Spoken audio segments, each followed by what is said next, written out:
then leave it over to you, Pastor, and give you some time. You can go and see the inside of the church if you want to take pictures. And then in the time decided, we meet on the exit, which we have to go all around there.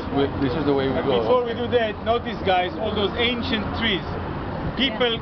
Olive tree is not easy to date because it doesn't have the rings. And we don't want to cut this to try to figure out. But possibly those trees that are standing here were here when Jesus was here. There is a possibility of that.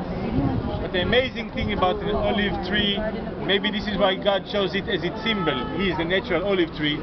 They are practically indestructible. You can burn it to the ground and it will still bring new shoots. And those shoots will still produce olives 2,000 years later, which is quite amazing.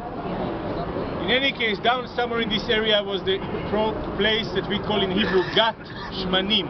That's where they make the olives into oil. Gat, the press for the oil. And right here, Gat Shmanim, where the pressure was put on the olives, this is where the pressure was put upon Jesus.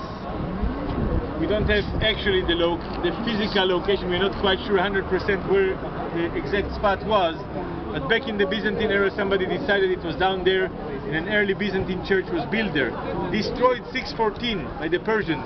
Rebuilt again by the Byzantines later, and rebuilt again by the Crusaders. And on the floor of this 1947 church, you can see here and there where they've exposed under glass some mosaic from the earlier churches. The church here is Catholic. It's called the Church of All Nations. In the domes you see flags of many nations. Those are people that gave money to make this possible here. On the walls you have some artwork portraying the events that took place in the garden. Remember that we have Peter coming with a sword and cutting the ear of a Roman soldier, so it's there, and a few other things, and Jesus, holding the cup up. So you'll be able to go in and take a picture there. Other than that, it's not more than just uniting with what took place here spiritually and taking your pictures.